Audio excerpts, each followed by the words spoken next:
So our mission of the Del Norte County Unified School District Facilities Maintenance and Construction Department is to provide a safe, comfortable, and aesthetically pleasing environment to support the students in their pursuit of academic achievement and receiving a quality education at Del Norte County Unified School District schools. So this first picture here is what I call the leadership team, and this is Susan McCoy. She's the Facilities Maintenance and Construction Secretary. Most of you probably know her. She's been here quite a while. This is Robert Nolf. He's the Custodial Grounds and Maintenance Supervisor. That's me, of course. And then Jen Geiser. Most of you probably know her. She's the Custodial Coordinator. And then Daryl Winkelman. He's probably the most senior person here with, I don't know, 30-some years. He's the Maintenance Coordinator.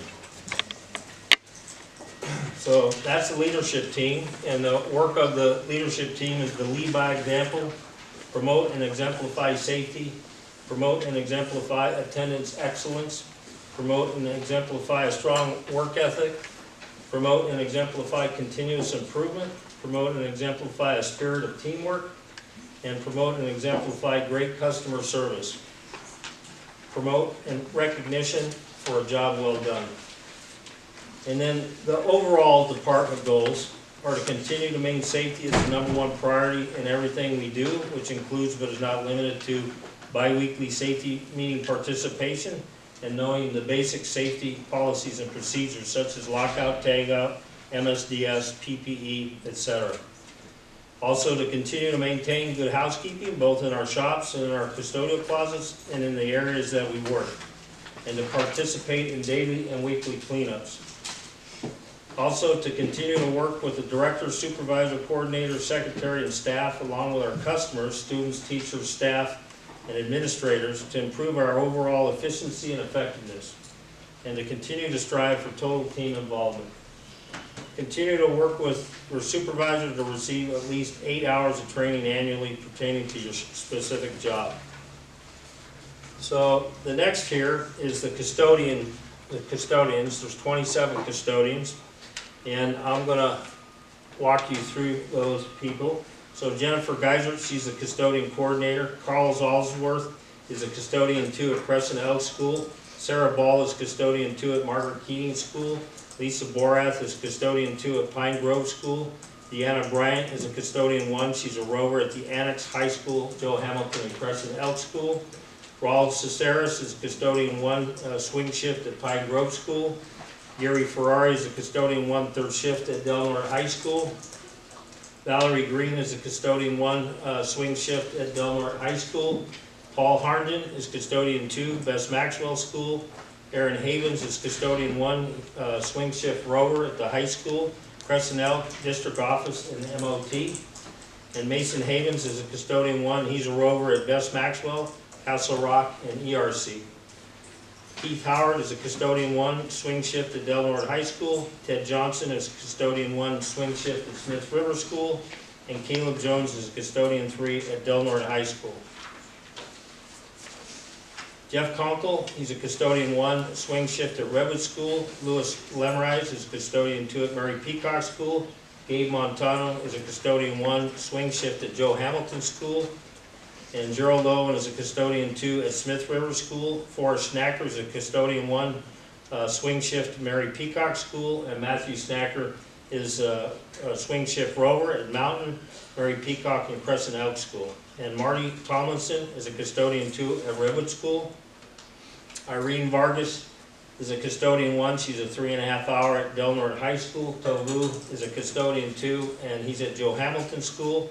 Clark Wade is a custodian 1 and 3.5 hour at Crescent Elk School.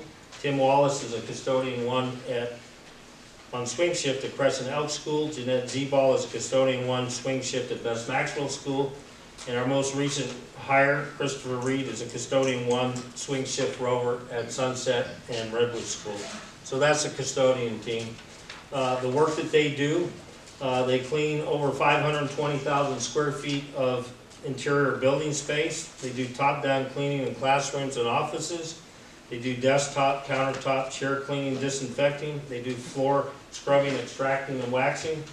They do furniture arrangement and setups. They do MPR lunch table setups and cleaning, they do window cleaning, they do doorknob, ledge, and vent cleaning, they do sweeping, dusting, and vacuuming, they do trash and recycle removal, they do light bulb replacement, and they do safety compliance. The custodial goals are to continue to perform daily janitorial tasks in their assigned areas: empty trash, sweep, vacuum, mop floors, clean whiteboards, windows, tabletops, walls, and restrooms, etc. Continue to maintain your assigned buildings, custodial closets on a daily basis by cleaning, organizing, and stocking cleaning materials. And continue to perform winter, spring break, and summer floor stripping and waxing, carpet extraction cleaning, restroom cleaning, building entrance and walkway pressure washing, and top-down cleaning, etc. Also to continue to perform annual window cleaning every Friday afternoon, June 15th through August 15th. Continue to team clean gym floors, Crescent Elk, Belmont High School, Margaret Keating, Redwood, and Smith River in the summertime. So that was a custodial team, and I think most of you know at least some of those good, hardworking people that keep our schools and classrooms and offices clean for us. So next here is the grounds crew, and these I'll just point out because it will be easy enough. So this is Jerry Dooley, he's the lead grounds person. This is James Creon, he's a groundskeeper. Sean Schubert's a groundskeeper. Josh Bell's a groundskeeper, and George Mercado's a groundskeeper. Most of you probably know George, he's now the union president, because he's been here a long time. Let's see. So that's the grounds team, and their work is to maintain over 160 acres of land, mow lawns and weed eat, maintain 1 football field, 1 softball field, 4 baseball fields, and 5 soccer fields. And they all have gophers, lots of them. But we're getting a handle on that. Repair athletic fields, mow, fertilize, seed, stripe, and gopher abatement. Landscape school entrances, tree and shrub maintenance, plant, prune, and shake. Exterior trash and recycle abatement. Fence maintenance and installation, roof and gutter and storm drain maintenance and clearing. Playground maintenance, parking lot and playground striping. Safety compliance, and transfer station runs. The grounds goals are to continue to perform daily winter tasks, trash and recycle, fence installation, athletic fields preparation, rain gutter and storm drain clearing, furniture moving, equipment maintenance, etc.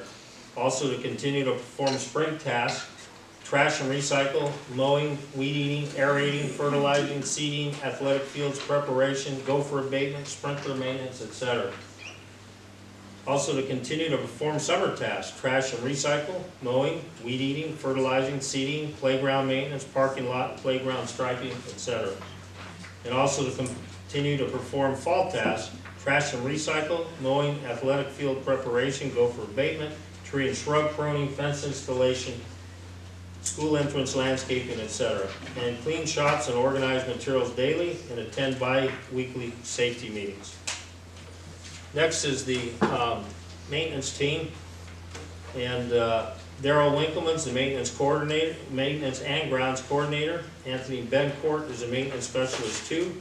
Jimmy Deal is a maintenance utility specialist. Cameron Geisert's a maintenance utility specialist. Jeremy Goff is a maintenance specialist 2. Josh McCubbin's a maintenance specialist 2. Ray Sherwin is a maintenance specialist 2. Jeff Williams is a maintenance specialist 2. And we've had an open position for electrician ever since I've been here.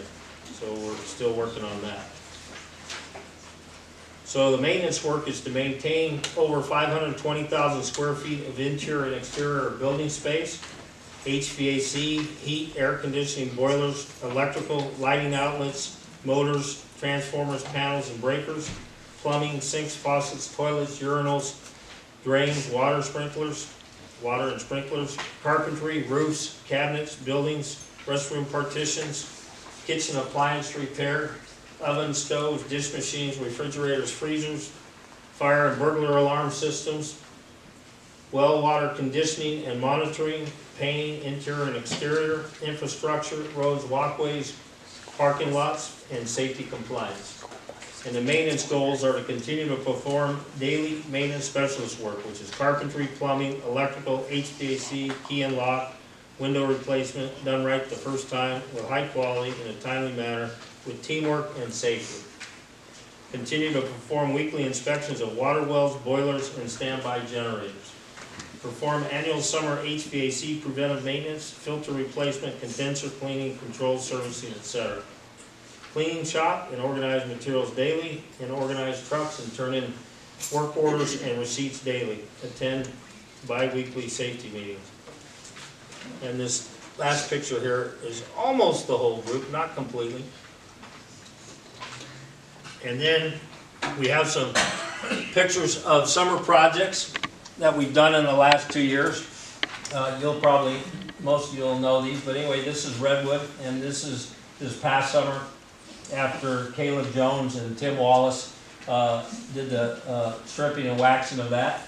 That's Jennifer Geyser. That's 2 years ago at the ag classroom at the high school when we renovated that and painted and put all new furniture in there. That's Caleb Jones. Most of you probably recognize him at the secretary's office at the high school. He's scrubbing that dirty floor. And this here is the maintenance team up on the roof of the high school a year and a half ago, getting training on the new HVAC units that are there. There's lots of them up there. I think there's 40 or 50. Anyway, and this is the Del Norte High School kitchen, and this is a new exhaust hood that brought us up to code in the kitchen. We put that in 2 summers ago. This is Northridge Electric putting in the new generator, the standby generator at the high school this summer. And now when the power goes off, which it has several times, it kicks in and they still have plenty of light. This is floors that Caleb and Tim did this summer at the high school gym. This is do every year. This is this last summer. They always make them look really nice for us. This is the standby generator at the high school. This picture here is Josh McCubbin and Jeff Williams. Josh is known for coming in and doing a special logo for special football events. So this is the second time he did it this year when we had the state championships. So he's here early in the morning doing that. This is over at the warehouse, and the warehouse has been flooding for I don't know how many years. I guess it's been there. But anyway, it gets an inch or two of water, especially in the back end when it floods, and this whole softball field floods. It's like a lake out there. And so anyway, we put a French drain in there. The grounds team and Daryl put a French drain in there. And here, after they put the French drain in, they put a new fence for the softball field and placed it so that people couldn't get out on the softball field now. So here's Mr. Winkelman filling in the trench with the corrugated pipe in there, and it drains out into the to the retention pond. Well, it's not really a retention pond, the overflow pond, I guess. And I can tell you that we just did this a few months ago, and it rained real hard, and I went out to check it, and it was covered with water. And oh my God, it's not even working. So I go around to the back, and it's a 3-inch line, and it's just shooting out of there. And in about an hour, that water was drained down again. And the good news was that it kept it low enough to it never did get in the warehouse. So it works. So that's a good thing. So anyway, this is forklift training with some of the custodians, grounds, and maintenance. This is a new John Deere tractor that the board approved us to buy about a year and a half ago. It replaced the one that wasn't working any longer. This is Jerry Dooley working on the striper that he uses to stripe the fields. Here's 2 hard-working maintenance guys taking a break out behind the shop. And this is Caleb and Tim Wallace in the middle. This part stripped, and they're applying the wax, and that's at Redwood High School. This is the state fire marshal and Principal Slayton out at Redwood School about a year and a half ago when he did his state inspection of that school. He did 4 schools: Smith River School, Margaret Keating School, and where else did he do? Probably Mountain. This is Anthony Betancourt and Jimmy Deal putting in another electrical circuit and outlets in the coach's office for him. They had to wait about 2 years for that. Well, a lot of people have to wait a long time because we just have way more work than we can do. And this is Lisa Boras. She's a custodian at Pine Grove School. She got the Youth Crushed It Award last year, and so did Daryl and Jen and Susan. They got a Youth Crushed It Award last year too, because they do great work, and we appreciate that. And this is an office here in the district office getting tack board. And this is Crescent Elk School, Jeremy Goff and Jeff Williams putting up new LED lights all in the second floor, and they painted the whole upper second floor hallway and both stairwells, and we had Fashion Floors put a new vinyl floor on that floor at Crescent Elk School. Turned out real nice. About 2 years ago, year and a half ago, the board approved buying a bunch of tables. I think we spent about $300,000 all told on new tables for all of our schools that needed them. And this is Joe Hamilton School, and that's the maintenance team after they got them installed. This was this summer. We put a 4-seat teeter-totter in at Joe Hamilton School. That's the grounds crew. This is Robert Knopf and Jen Geyser and Daryl and Anthony. They pretty much renovated the whole Sunset kitchen. Here's in the beginning of that, and putting in the sewer lines and drainage for it. And so anyway, they worked all summer on that project. It turned out real nice. This is Bill Gillespie, the local fire marshal at Crescent City. And this is one of the techs from Northridge Electric, and that's Bill inspecting the fire alarm system at Joe Hamilton. We put a new fire alarm system in Joe Hamilton and also Smith River last summer. This summer we're going to do Redwood School, we're going to do Pine Grove, and the following year we're going to do Sunset and Margaret Keating. This is the gym floor up at Mountain, and for any of you that didn't know, the floor, the glue oozed up ever since they put it in, and so we finally fixed that problem, and the grounds and maintenance took all the old flooring out of there as a way to save some money so that we could afford to do it. And then this is J.D. Jordan Floors putting the new floor in up there. This is Daryl and Jeff putting in a new foundation for a piece of equipment in the transportation shop. This is a new hydration station out at Smith River School about a year and a half ago. This is Cindy, one of the subs that helps us every summer. It's always a pleasure to have her working with us, and she's in working with custodians on the Smith River NPR room, stripping and waxing it. And this is Ted out at Smith River, and he's showing me his fine work, of the classroom that he was doing last summer. This is Pine Grove, again, more new tables. This is Mary Peacock, shiny floors that custodians always do. This is Rich to Rich Construction, another local contractor. They've been doing exterior envelope renovations for us on our modulars, mostly out at Smith River, Pine Grove, Mary Peacock, and Castle Rock. This is Castle Rock. We get so much rain here that the rain comes in and eats up the interior studs, and so that's a picture of all the wood they had to take out to make that right and to replace it. This is a picture of Henson, another local contractor that paid a portion of the bus path back to the transportation station last summer. This is the maintenance specialist in the DO putting up tack board, and this is this is the maintenance supervisor and plus first service plumbing doing an emergency water line repair in the middle of the night at Joe Hamilton School. And this is the grounds team getting the football field all ready for the state championship this year, and that's a happy maintenance supervisor when we're almost done. So that's it.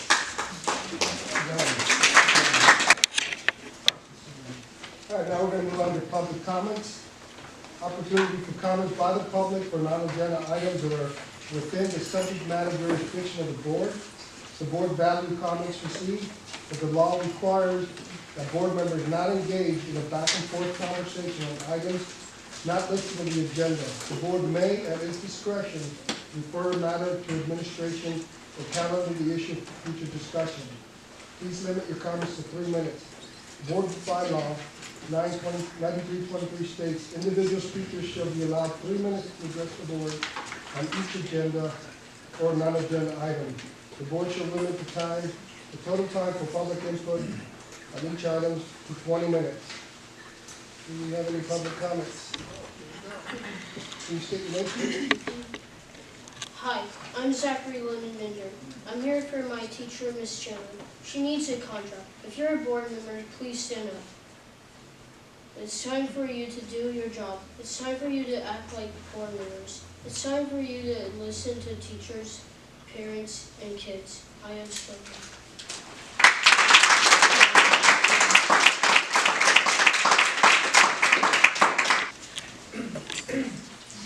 Carrie Press 385 Douglas Park, 4th grade, Joe Hamilton.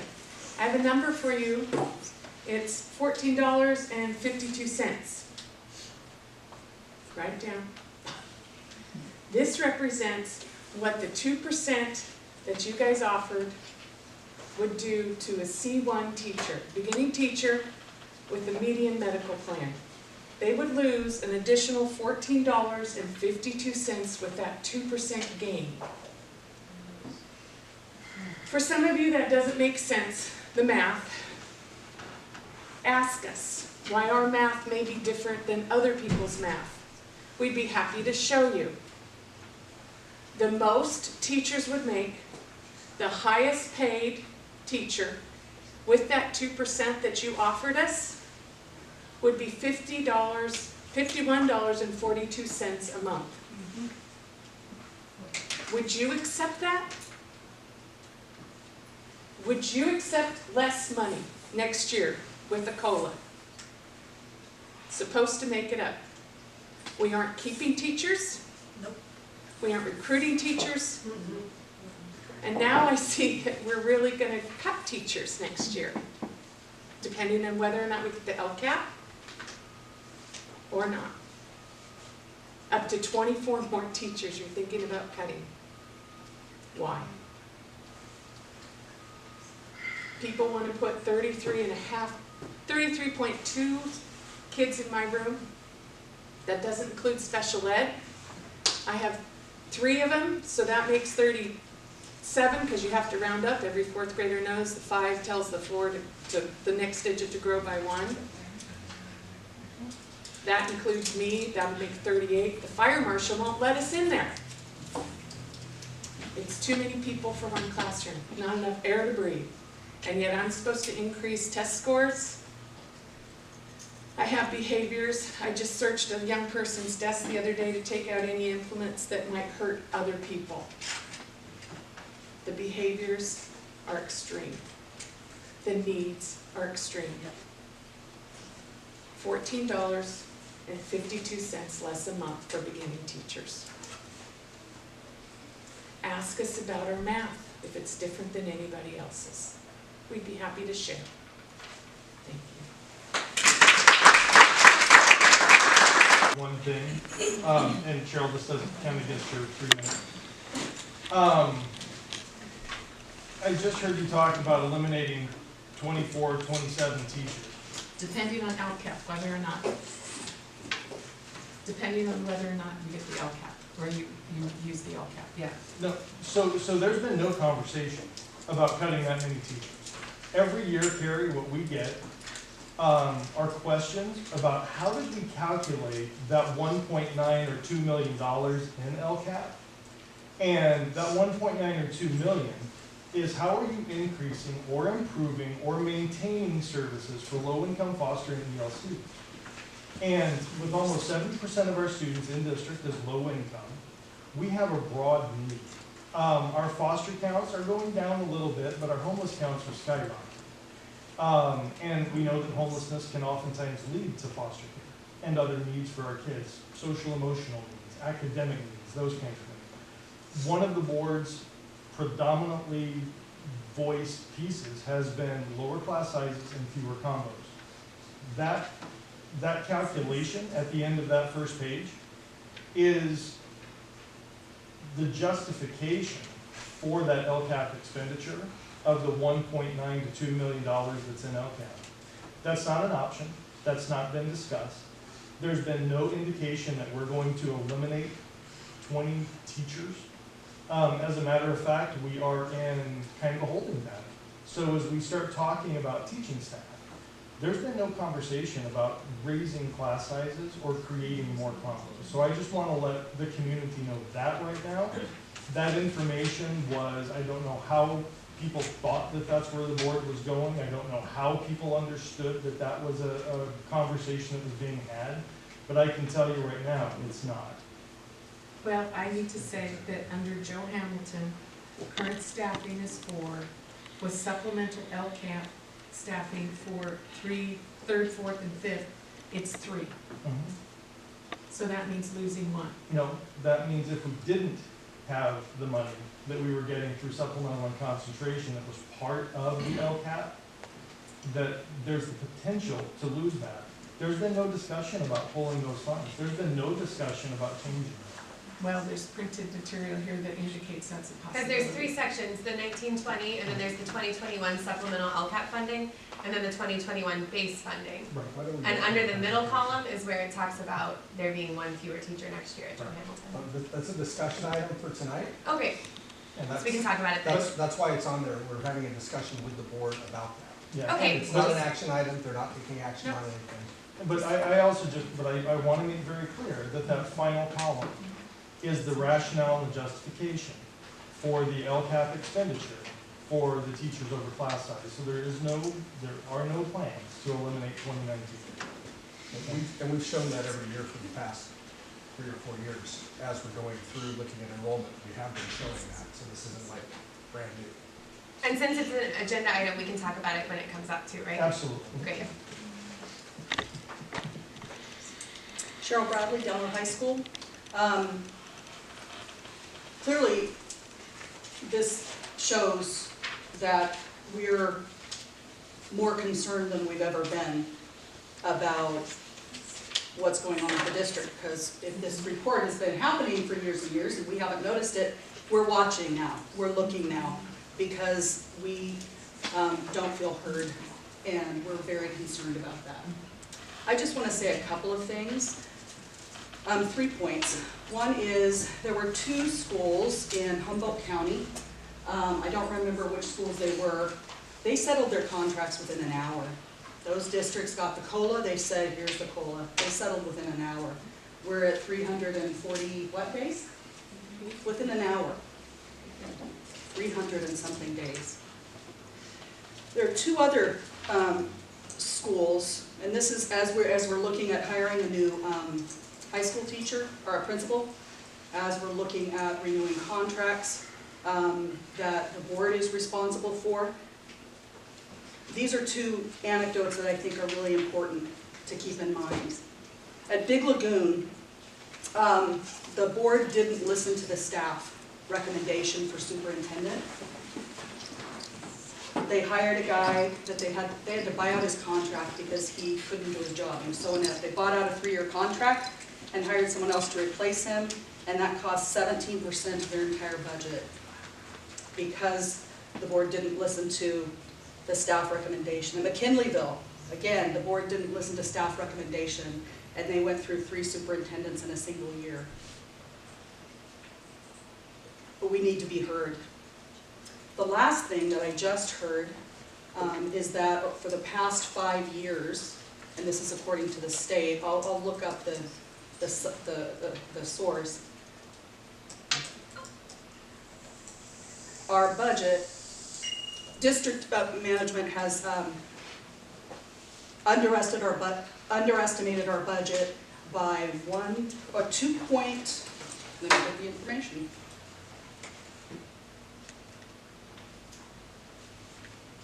Has underestimated the state revenues that the school district received by an average of $2.3 million a year over the last 5 years. That's a huge underestimation. And if that's one of the reasons that we're in 340-something days of the contract, we need to take a look at that.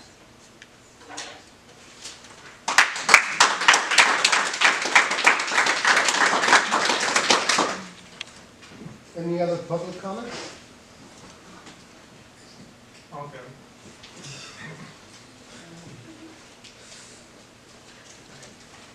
So hello, for those of you that don't know me, I'm Lisa Playa, 4th grade, Central School.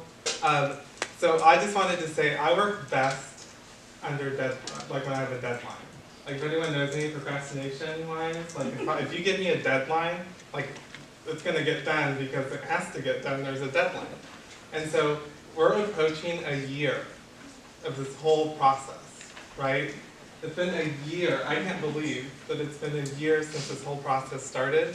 And not only that, but we've already scheduled, as part of negotiations, we scheduled dates for next year's contract. So it's crazy that we're almost overlapping these two contracts because we haven't been able to settle. So February 28th was when this process started, almost a year ago. I think that that is an appropriate deadline. Let's give ourselves a deadline. Let's get this done so that we can move on. The hiring time is upon us when candidates start looking into what school districts they want to apply to. I hope that when they Google Del Norte Unified School District that they see that we have a settled contract and that we're ready to move on from this. Let us help you recruit teachers to Del Norte County, and let's give ourselves that deadline so that we can finish this up. I think we're all ready to get this done. I feel very optimistic that we will meet that deadline. Let's do it. Let's meet that deadline so that we can move on.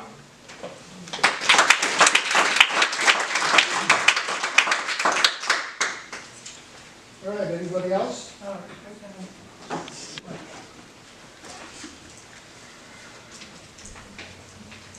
Good evening, everyone. I'm Cheryl Steinreck. A while back, I talked to y'all about a book, How Not to Be a Terrible School Board Member. And it's written by Richard E. Mayer, who was a school board member for 25 years in Southern California. I found this to be a really treasure, because one of the things that I thought about talking about tonight, in terms of roles and responsibilities and where we are in this impasse, is as a trustee of the board, there's all kinds of jobs you have. Attend lots of meetings, read lots of materials, listen to lots of public input, communicate with the public, make lots of school visits, attend special school events, attend conferences and education-related events, respond to reporters, make lots of informed decisions, run a vigorous campaign, play by the rules. And the bottom line of why this fellow Richard wrote this is he talked about some other things that are important to wondering why you want to be on the school board. Service is service. You are our public servants, entrusted to run the school district in the best interest of our children and our staff. We have a mission, of course, which I was just explaining, and our interest in our personal development. It's really important that every school board member try to develop themselves personally to fit the bill of what needs to happen to be an effective school board member. We have structured social environments that we're trying to create within each school. And because this is a unified school district, it means all schools need to be pretty equal. And we're talking about establishing personal relations between each and every one of us. And I think that each one of these kinds of things is really critical for us, because a lot of times what we're hearing in these meetings is people aren't being listened to or being addressed, concerns are being left out, and it's really frustrating. And we've talked about a lot of different things in these meetings. And I'm just imploring each and every one of you that sit in this position to do your best, because there is a big level of frustration to the point that people are not going to put up with it much longer. As you just heard Mr. Palaio say, we're already going into the next phase of the contract negotiations when this previous contract hasn't even been decided yet. Where is the bottleneck?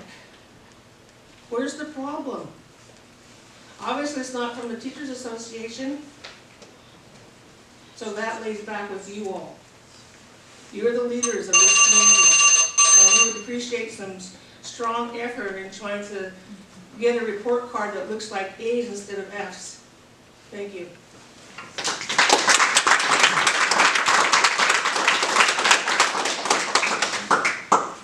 Any other comments? Okay, we're gonna move on to, board member reports. So since our last meeting, I had the privilege to go to meet Redwood's PTSO. They invited me to meet with them. First off, they have a brilliant way to engage parents. So their meetings for PTSO are the first Monday of the month at 8:30 in the morning. So they're like, since you're already here dropping off our kids, you might as well have a meeting.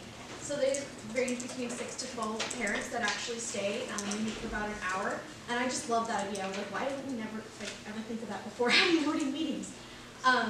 So I just went with them. They said it was going to be like an hour-long meeting. I think I stayed there for about 2 or 3 because it was really great. I got to talk with these parents. We went over a list of some of their concerns. We walked around the school. And it was really good. Some of the concerns they had were about, of course, facilities. We talked about bond measures coming up, what those facilities look like. Also told them to get in contact with Steve if they had some specific questions of why they can't do certain things. Talked about playground. Teresa brought that up the last time. So what would that look like as a fundraising effort? What do they need to do to help with their facilities on that? Talked about security cameras, talked about all kinds of different things, and really just seeing what they do as a PTSO group. And then they did ask, like, why don't you guys come to our meetings? It's like, well, we've never really been invited. And kind of explain that, like, sometimes, like, when your boss just shows up randomly at your door, you kind of, like, freak out and go, like, why are you here? So said, like, please, just invite us. We will gladly come to your events.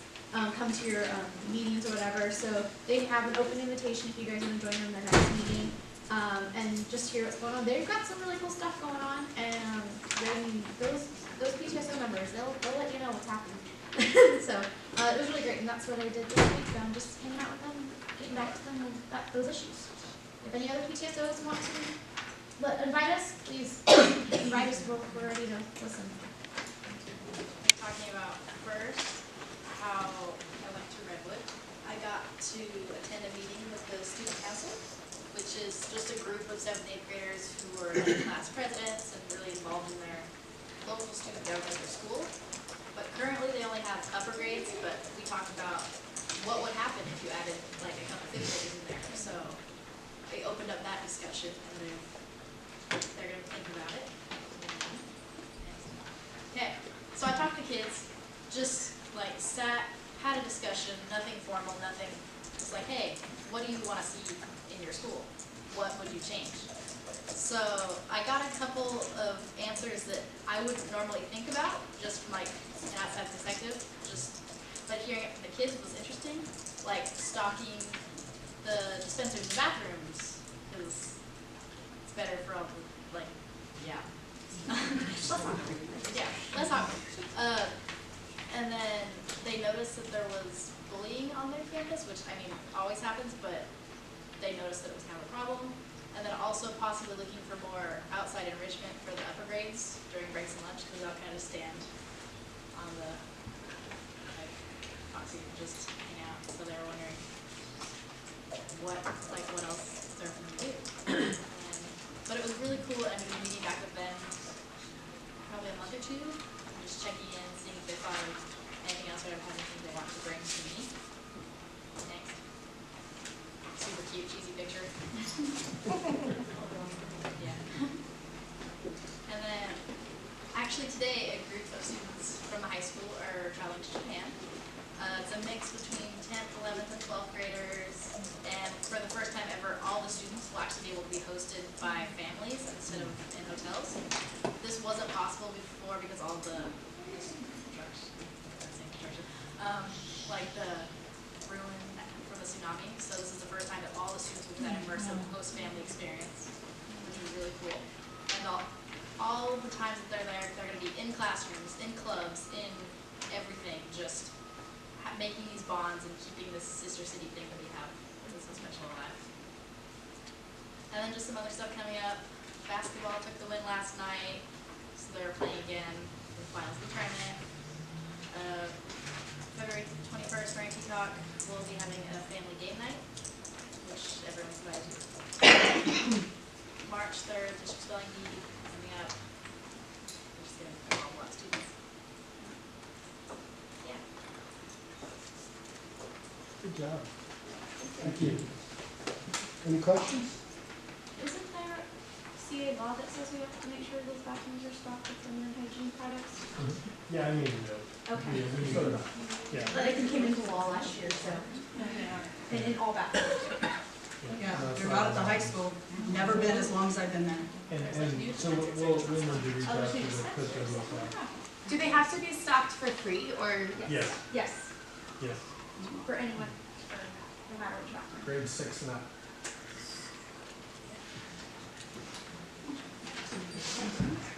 Okay. Steve, you're making note of that Yes, too? I got it. All right. Jeff, is that a law then, 3 and up, I mean, 6th grade and up? Yes. Yes. But we are going, in K-5 schools, have them available also?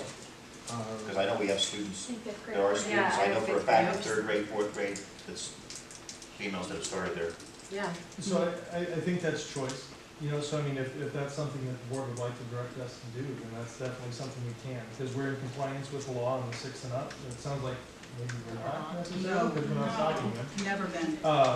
And it's relatively new, so I mean, don't think that this has been around 50 years, so we need to make sure that that's done. So overall, are we thinking that there's a need at the K-5 schools? Yes. As a fifth grade teacher, I think it would be really important, like, that's something that I have to help several students with a year, because, like, we don't go between classes, so they don't have their backpacks with them, it's a whole thing, they have to go to their cubby, get something out, they feel really embarrassed. Usually we have some sort of a, like, spot in the office where we hide things that they can go help themselves, but if we could alleviate all of that, I think it would be wonderful and start reducing some of the stigma, like, people have periods. And it does seem to be getting younger. It's not, Yeah. People have periods. yeah. So Steve, can, All schools, that I mean, you're in all schools. Yeah. Really, Yeah. because Yeah, that was a good one. I remember it became law, and I remember we had the discussion of we were buying the dispensers, but I did not know that they weren't being filled. So thank you very much for bringing Yeah. that up. Yeah, that's good to know. and, like well, to- and thanks for the feedback too, because that's what he's looking at now, is getting them in all the K-5 schools. And I just want to make sure that this is a necessary thing, so that if there's a problem, like kids are messing with the materials or something like that, that we don't just shut it down because of that, Yeah, you know what I mean? it's So let's address the issues as they come up, because I notice in this district, sometimes one little thing happens and then we just shut down the whole lot.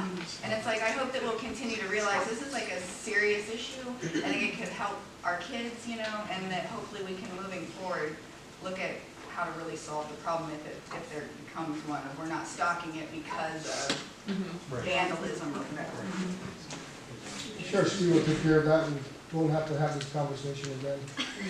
Certainly hope not. I did hear that we give them out for free too, is that what I heard? Yes. Okay, thank you.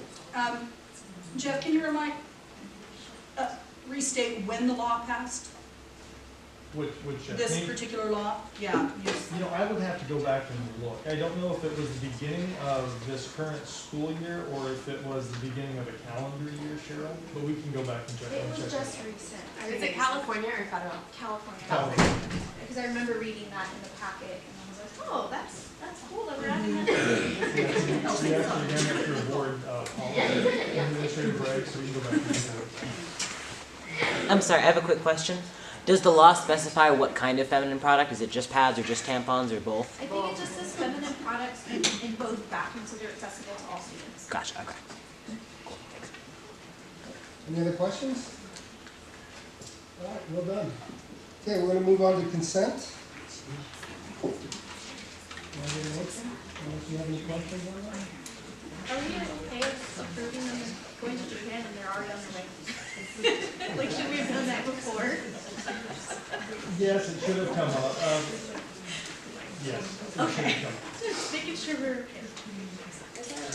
They haven't let the party yet. Right now. Okay, so it's still time. You still have time. All sorts of extra, Yeah. well, precautions, but sign off some it's what they use every time they've gone. So it's all the rental releases, it's all the commission slips, it's the international travel, the insurance. Any other questions on that before we accept the consent?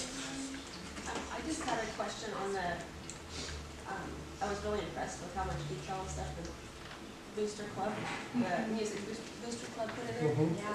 That's the only one I recall getting so this year, so is that the only board, I don't know what we call it, certified Booster Club that we have any longer?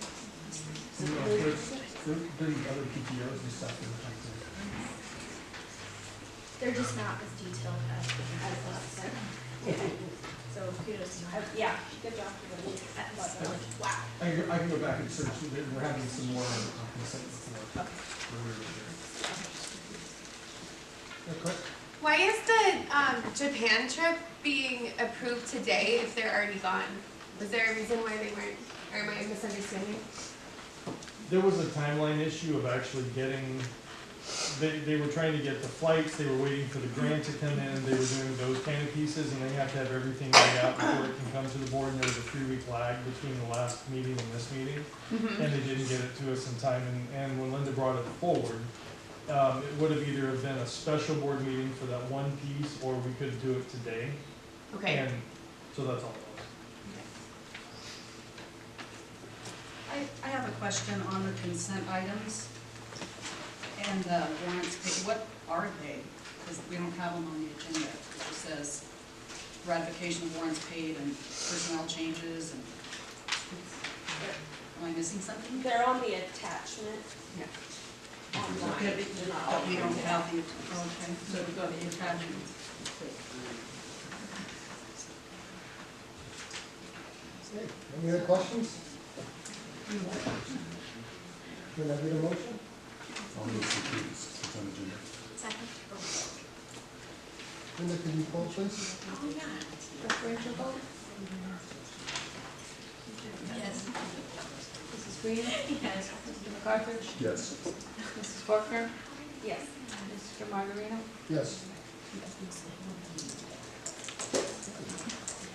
Now we're going to go to reports. Delaware Teachers Association, Mr. Jones. Thank you, Frank. Marshal Jones, the NTA. Before I start, I want to have an open invitation. I've had the opportunity of meeting with Angela at Starbucks a couple months ago, and I want to reach out to every school board member. I will be at Starbucks every Monday at 4 p.m.